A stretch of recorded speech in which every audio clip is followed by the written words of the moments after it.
Hey everybody, wanted to show you another video on how to work with hyperbolas. In this video we'll be focusing on how you can write equations for a hyperbola. So real quick, a review of what equations there are for hyperbolas.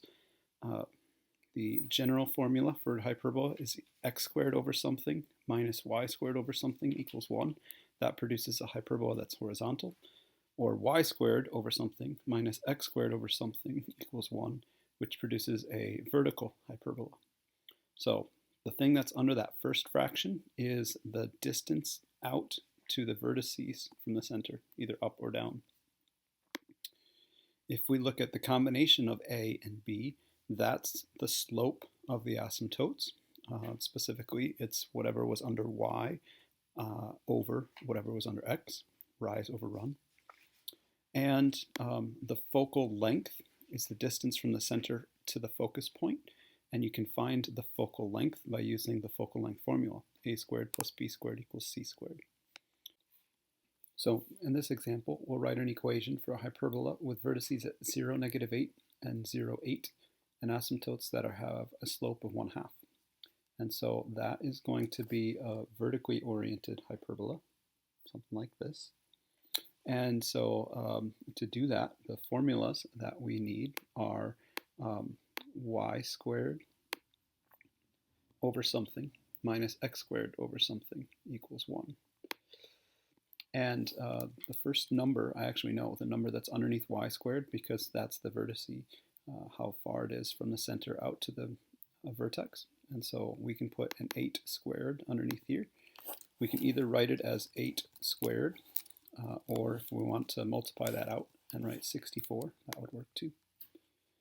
To find the number underneath x, we need to use the fact that they told us the asymptotes have to have a slope of 1/2. And we know that the number underneath y, which was 8, right, and the number underneath x, that has to have a slope that's equal to 1/2. And so let's see if we can calculate what that is. We know that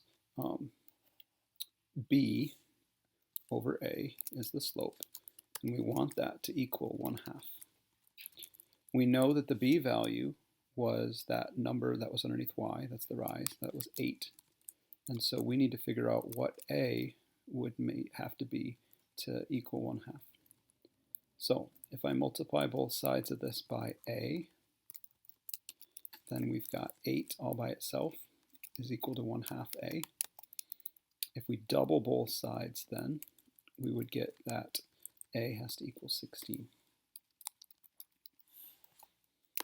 So that means our number underneath x has to be 16 squared. And again, you could leave it as 16 squared, or you could multiply that out, which is 256.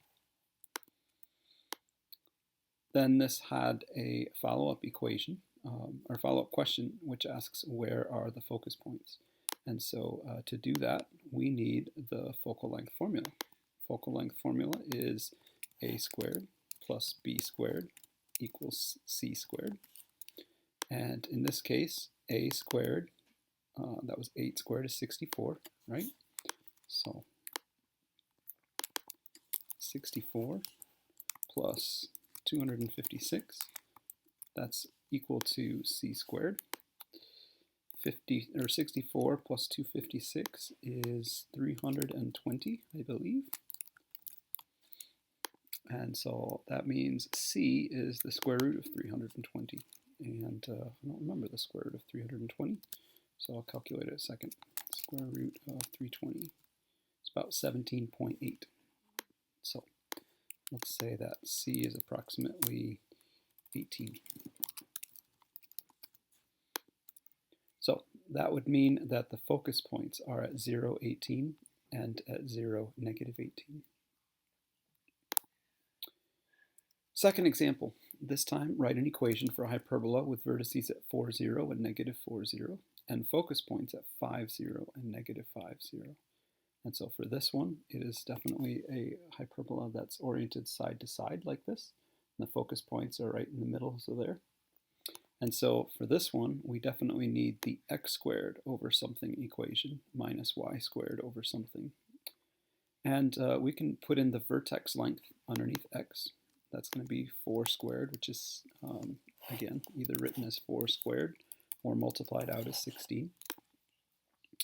And then to figure out what goes underneath y squared, this time we don't have the slope of the asymptote, so we can't use that thought. But we do have the focus points. And so we can use the focal length equation. Remember, the combination of a squared and b squared has to equal the focal length squared. And so if we write that equation in here, we can start to fill in some things. We know what a is. That's 16. B squared is the thing that we don't know. That's what we need to put underneath y. And the focal length is 5 squared. Hi, Abby. How are you? So 5 squared is 25. And if we subtract 16 from both sides, we get that b squared has to equal 9. And therefore, b has to equal 3. Now, what we really need in the equation is b squared. And so the 9 actually is what we could put here. Or if you wanted to emphasize the 3 squared for some reason, you could put that too. So, but here's an equation that would have vertices here and focus points at 5 and -5. One last example. So here is a graph, and trying to come up with the equation for this graph. What I see immediately is that it is horizontally oriented, and so that's going to mean that I need an x squared minus something equation. And so we can pull this template out again. And I know I can see the centers at 0, 0, and that the vertices are out 10 in both directions. So that means the number underneath x is going to be 10 squared. Again, you can leave it as 10 squared, or you can multiply it out and write it as 100. Looks a little nicer that way. Then I don't have a good idea what the asymptotes are, so I can't use that to figure out b squared. But I can use the focus points. It looks like those are labeled here at 12 and -12. And so once again, I can use the focal length formula. 100 is a squared plus b squared has to equal the focal length, which is 12 squared. And so let's put in some numbers here. 100 is b squared, or a squared, excuse me. B squared we don't know, like last time. And then this is 12 times 12 is 144. And we can solve this for b squared by subtracting 100 from both sides. We get that b squared is 44. And that means that b is the square root of 44. And square root of 44 is like a 6-point-something sort of number. Not sure what. In the equation, I actually want b squared. And so I'm going to write 44 instead of 6-point-something squared, which is going to be really ugly looking. And so this equation is probably the nicest, cleanest equation that would produce this sort of picture. Anyway, hope that helps you write some equations, and check back for the next video, which will be shifting hyperbolas.